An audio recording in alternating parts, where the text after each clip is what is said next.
नमस्कार, ओपिनियन भारत में आप सबका स्वागत है। मैं हूं आपके साथ नेहा राय। आजकल चुनावी माहौल चल रहा है देश में।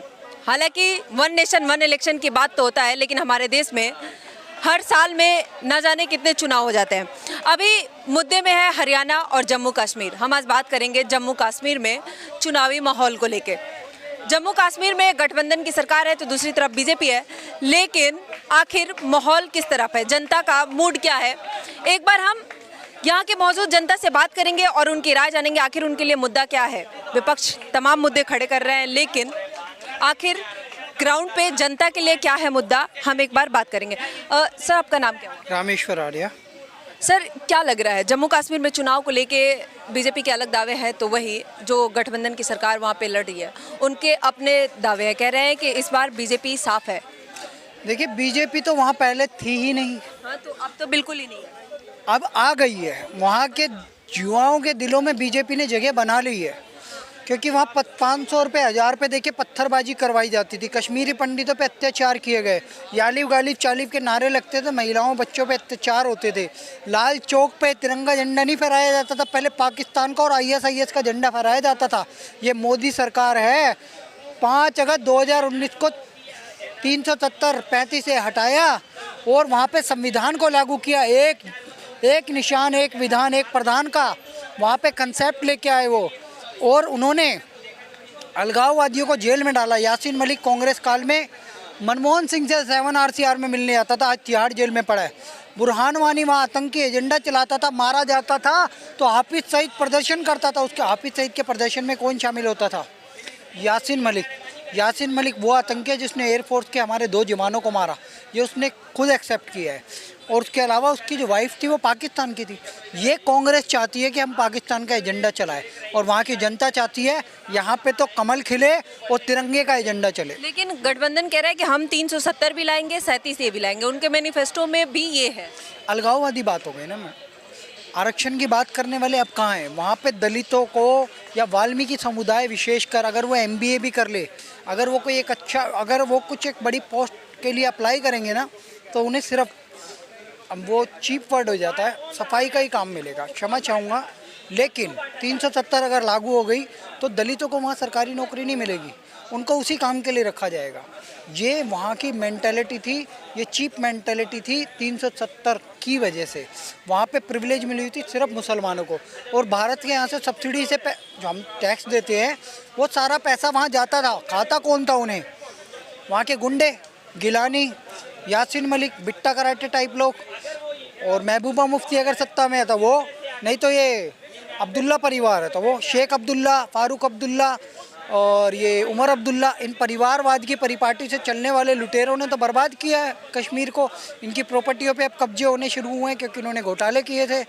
महबूबा मुफ्ती का पिताजी मुफ्ती, वो भी होम मिनिस्टर रह चुके थे, महबूबा मुफ्ती मुख्यमंत्री रही। तो इन लोगों ने लूटा है, परिवारवादी है। वहाँ पे गठबंधन करने जो गया है राहुल गांधी, वो भी परिवारवादी है। नेहरू, इंदिरा गांधी, राजीव गांधी, सोनिया गांधी और उसका बेटा राहुल गांधी। आप समझो, इन्होंने यहाँ पे किसी को भी, यहाँ कितना डिस्क्रिमिनेशन कर रहे हैं। 90% 85% की जो बात कर रहे हैं ST ST OBC, क्या इन्होंने किसी ST ST OBC को कश्मीर में मुख्यमंत्री बनाया? क्या इन्होंने देश का प्रधानमंत्री बनाया? क्या पार्टी का अध्यक्ष भी अब जाके बनाया? सीताराम केसरी को तो इन्होंने निकाल दिया था, अब जाके खड़गे को बनाया, वो भी मजबूरी में प्रेशराइज होके। 90% पे बात करने वाले राहुल गांधी और वहाँ अलगाववादी बातें करने वाले राहुल गांधी। पहले वहाँ पे आरक्षण जो चल रहा है उसे लागू रहने दो। अगर 370 लाओगे उनका आरक्षण छिन जाएगा, इस पर पहले स्पष्टीकरण दो। लगता है बीजेपी इस बात को जनता को समझा पाएगी, क्योंकि वहाँ से फारूक अब्दुल्ला हो या उमर अब्दुल्ला, ये सब कह रहे हैं कि हम तो यहाँ के रहने वाले हैं, हम कश्मीरी है, खुद को कश्मीरी कह रहे हैं। तो वही राहुल गांधी अब कह रहे हैं कि कश्मीर से तो हमारा खून का रिश्ता है। लगता है जनता किसको समझेगी? देखो, नहर वाले नेहरू, जहाँ से नहर बह रही थी इन्होंने जाति निकाल दी नेहरू। मैंने किसी ब्राह्मण कास्ट में सारस्वत गोत्र या जो भी ये बताते हैं दत्तात्रेय गोत्र, इसमें मैंने कोई नेहरू तो सुना ही नहीं। मोतीलाल नेहरू के बाद नेहरू, और उसके बाद तो फिर इंदिरा गांधी, ये सब बदल गए। तो फिर खिचड़ी है। खून के रिश्ते की स्थिति है कि कुछ लोग, मैं सूत्र बता रहा हूँ कि मोतीलाल नेहरू के काम वाली थी, उस काम वाली से जन्म लिया था शेख अब्दुल्ला ने। कभी भी आप उमर अब्दुल्ला और राहुल गांधी की फ़ोटो देखोगे तो एक जैसी दिखेगी, तो इनका जेनेटिक वहाँ से रिलेशन आ जाता है। तो है ये मुसलमान ही राहुल गांधी पीछे से, ऐसा बताया। मानते हैं खून का रिश्ता है? इस प्रकार का है, थोड़ा सा वो कहते हैं कि वर्ण संकर टाइप है राहुल गांधी, क्योंकि इनके दादाजी पारसी थे।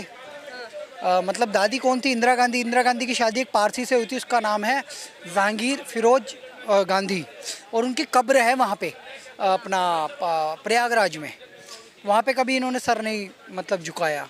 तो ये दोगले लोग हैं। और एक बात बताता हूँ, राहुल गांधी का खून का रिश्ता सिर्फ कहने कहने का है। आप एक बात बता दीजिए, राहुल गांधी की एक भी स्कीम वहाँ लागू हुई हो 2004 से 14 तक? बस एक बार एक सबमिट करने वहाँ पे एक उद्योगपतियों को लेके गए थे इन्वेस्टमेंट के लिए, वो भी नहीं करवा पाए।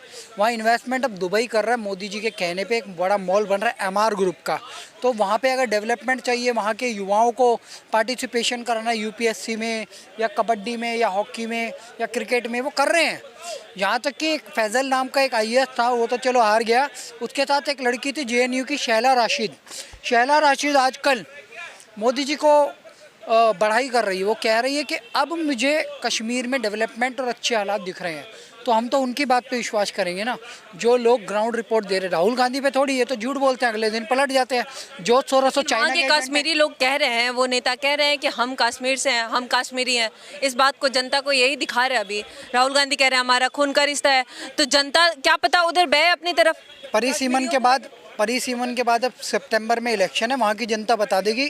आप लोग शायद ग्राउंड रिपोर्ट या आपसे जुड़े कुछ लोग ग्राउंड रिपोर्ट करके आए हैं, उनसे पूछ के देखो। कश्मीर का युवा भी खुश है, वहाँ के जो खच्चर चराने वाले बक्करवाल गुजर बक्करवाल है वो सब भी खुश हैं, वहाँ का दलित भी खुश है, वहाँ का मुस्लिम भी खुश है।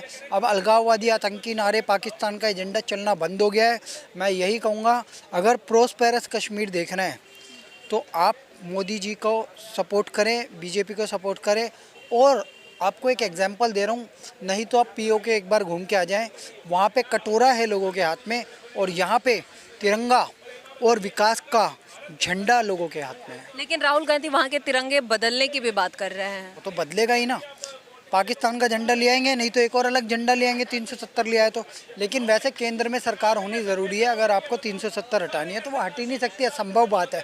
जब तक हम जैसे राष्ट्रवादी है, अब हम वहाँ पे 370 लागू नहीं होने देंगे। 370-35 से अब काला इतिहास बन चुका है। और श्यामा प्रसाद मुखर्जी को श्रद्धांजलि दे दी गई है।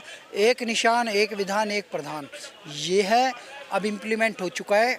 और अंत्योदय भी चल रहा है इस देश में, SC ST OBC। आप मिस इंडिया बनाने की बात कर रहे हो राहुल गांधी, इस देश का राष्ट्रपति बनाया आपने, दलित को नहीं बनाया। बनाया किसने? वो कह रहे जातीय जनगणना जरूरी है। अच्छा, इस देश का प्रधानमंत्री OBC है, और ये कह रहे हैं कि मिस इंडिया बना दो। ऐश्वर्या राय बच्चन बंट जाति से आती है, मैंगलोर से, वो OBC है, और ये कह रहे हैं कि जातिगत जनगणना करा दो। भैया मोदी जी, मैं कह रहा हूँ ना, तेली जाति से OBC है। और इस देश के राष्ट्रपति रामनाथ कोविंद दलित थे। इस देश में प्रधानमंत्री missile man APJ Abdul Kalam, Atal Bihari Vajpayee ने बनाए थे, भाजपा ने बनाए थे, NDA ने बनाए थे। आप समझो, अब आदिवासी जो महिला है द्रौपदी मुर्मू संघर्ष करके यहाँ तक पहुँची है। क्या इनको ये लोग दिखते नहीं है? क्या ये 90% में नहीं आते? और 90%, 85% की जो आप SC ST OBC आदिवासी की बात कर रहे हो राहुल गांधी जी, आपकी सरकार 65 साल थी, आपने क्या किया? और राहुल गांधी जी, क्या आपका जन्म 2014 के बाद हुआ है? जो सारे मुद्दे आपको 2014 के बाद ही नज़र आ रहे हैं, तानाशाही भी, संविधान पलट देंगे भी, आरक्षण ख़त्म हो जाएगा तब वो भी। 240 सीटें भारतीय जनता पार्टी जीती है, और पूर्ण बहुमत नहीं है, लेकिन अच्छे खासे गठबंधन के साथ, NDA के गठबंधन के साथ, नीतीश जी और चंद्रबाबू नायडू के समर्थन के साथ सरकार चल रही है। लेकिन राहुल गांधी कह रहे हैं ये अब कॉन्फिडेंस का भी चुनाव है। मोदी जी का कॉन्फिडेंस डाउन हो गया है। पहले सीना चौड़ा करके चलते थे, अब कंधा झुक गया है उनका। अब तो वो चुनाव जीत भी नहीं रहे हैं। आज तक का सबसे बड़ा लाल किले से भाषण दिया मोदी जी ने। क्या कहा? यूनिफॉर्म सिविल कोड हम लागू करेंगे, महिलाओं को न्याय दो। लगातार बोल रहे हैं कि नहीं बोल रहे? Uniform civil code Bharatiya Janata party का तीसरा मुद्दा है। 370 हटा दी, राम मंदिर बनवा दिया, अब यूनिफॉर्म सिविल कोड लागू करेंगे। उत्तराखंड में लागू हो चुका है, गोवा में लागू है ऑलरेडी, बिहार में उत्तर प्रदेश में होने वाला है, असम में होने वाला है, गुजरात में होने वाला है। पूरे देश में मोदी जी लागू करेंगे। उन्होंने कहा है कि बाबा साहेब भीमराव अंबेडकर का सपना पूरा करना, आर्टिकल 44 लागू करके। और इस देश को न्याय तभी मिलेगा जब आर्टिकल 44 लागू होएगा। समान नागरिक संहिता सबके लिए होगी, और सबकी सबके लिए समान कानून होंगे इस देश में। पर्सनल लॉ किसी का भी नहीं होना चाहिए, जैसे हिंदुओं का नहीं है, मुसलमानों का बना रखा है all India Muslim personal law board. Jain का नहीं है, सिख का नहीं है, पारसी का नहीं है, यहूदी का नहीं है, बौद्ध का नहीं है, ईसाइयों का नहीं है, लेकिन मुस्लिम पर्सनल लॉ बोर्ड क्यों? ये तो मैं पूछ रहा हूँ आपके चैनल के माध्यम से। ये कांग्रेस ने डाला, वक्फ बोर्ड कांग्रेस ने डाला, हलाल सर्टिफिकेशन कांग्रेस ने डाला, शरिया लॉ इस देश में, संविधान से ऊपर शरिया लॉ चल रहा है इस देश में। शादी ये वो 4 कर सकते हैं, हम एक शादी करेंगे, तलाक देने के बाद ही दूसरी कर सकते हैं, नहीं तो नहीं कर सकते। आप समझो, ये सब डिस्क्रिमिनेशन, ये सब कांग्रेस ने ही तो किया। राहुल गांधी अपने पापों से भाग नहीं सकते, कांग्रेस के पाप गिनवाने बैठूंगा ना तो यहाँ पे सुबह हो जाएगी मैडम। अच्छा, आज योगी जी के भी एक डिस्क्रिमिनेशन की बात सामने आई है। योगी जी आगरा में आज कह रहे थे कि अगर बटोगे तो कटोगे, एकता में रहोगे तभी नेक रहोगे। अब इसके बाद अखिलेश यादव कह रहे हैं कि ये तो भड़काने वाली बात कर रहे हैं। जिम्मेदार नागरिक का काम है कि आप उनके भावनाओं को ठेस ना पहुंचाओ और उनको संभाल के रखो। आप तो भड़काने वाली बात कर रहे हैं जनता के सामने। योगी जी ने बोला एक रहोगे नेक रहोगे, देश को बचा सकोगे, बटोगे तो कटोगे बांग्लादेश की तरह। अफगानिस्तान में हमारी आबादी 1% भी नहीं है। राजा रंजीत कह रहे हैं कि भड़का रहे हैं यहाँ जनता। कैसे रहे? हम तालिबानी है क्या? किसी हिंदू ने आज तक आतंकी हमला किया है क्या? आतंकी हमला तो जिहादी करते हैं। PFI मोदी सरकार ने बैन किया 2022 में, याद करो आप, अक्टूबर या नवंबर की बात है। इस देश में गजवा हिंद करने की बात करी थी, इस देश को बांटने की, खिलाफत लाने की बात करी थी। वहाँ पे जिन्ना वाली आज़ादी के नारे लगते थे शाहीन बाग के। ये है डिस्क्रिमिनेशन। इस देश में कॉमनल वायलेंस बिल लाती थी कांग्रेस, ये है डिस्क्रिमिनेशन, जिसमें ये बोला गया था कि देश में दंगे हिंदू ही करता है। उसमें लिखा था सोनिया गांधी की NSC ने, नेशनल एडवाइजरी काउंसिल ने, हर्षमंदर के नेतृत्व में चल रहा था। आप समझो डिस्क्रिमिनेशन कौन करता है? मुल्ला मुलायम, जिसने कार सेवकों पे गाली चलाई। डिस्क्रिमिनेशन कौन करता है? जो बलात्कारी गैंग रेपिस्ट होते थे, उन्हें क्या बोलते थे? वो लड़के हैं, गलती हो जाती है। ये है। और ये आज 12 साल की बच्ची प्रेग्नेंट होगी, उसका तुम DNA टेस्ट कराने की बात कर रहे हो। मुस्लिम मोहित खान को बचाने की बात कर रहे हो। अयोध्या में एक दलित लड़की, निषाद जाति की बच्ची, 12 साल की बच्ची, बेकरी में उसे बुला के बलात्कार कर दिया गया, प्रेग्नेंट कर दिया गया। तुम उसका DNA चलाने की करवाने की बात कर रहे हो। ये डिस्क्रिमिनेशन नहीं है, देश को बांटने की बात नहीं है। मुस्लिम तुष्टीकरण में अंधे हुए जा रहे हो। तुमने इस देश में क्या क्या पाप नहीं करे कि मैं क्या बताऊं। ये लोग ही हैं इस देश को बांटने वाले। और योगी जी ने तो कहा है हिंदू एक रहेगा तो बचा रहेगा। हमारी आबादी 1971 में 23% थी मैडम। बांग्लादेश में हिंदू मुस्लिम दोनों साथ रहते थे। गांधी जी का वो नारा कहाँ गया कि हम हिंदुओं की रक्षा करेंगे? हम गारंटी लेते हैं दूसरे देश में भी, नहीं कर पाए। आज वहाँ पे 21 से हम 23% से 8% या 7.5% रह गए। 1,30,00,000 बचे हैं सिर्फ। आप सोचो, यहाँ पे पाकिस्तान में हमारी आबादी 18% गई थी जब आदान प्रदान हुआ था।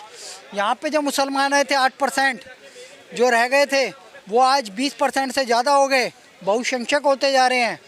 पाकिस्तान में हिंदू और अल्पसंख्यक जो बौद्ध थे, सिख थे, ईसाई थे, वो सिर्फ 2% क्या 1% बचे हैं। अफ़गानिस्तान में समाप्त हो चुके हैं। मैडम ये है इस देश की व्यथा। इसीलिए योगी जी को बोलना रहा, हिंदुओं एक हो जाओ, हिंदुओं बटोगे तो कटोगे, हिंदुओं बटे रहोगे तो कटते जाओगे और आपका अस्तित्व, सनातन धर्म का अस्तित्व समाप्त हो जाएगा। उसे बचाने के लिए आप एक रहो, नेक रहो, सनातन धर्म के साथ खड़े रहो। जय श्री राम, हर हर महादेव।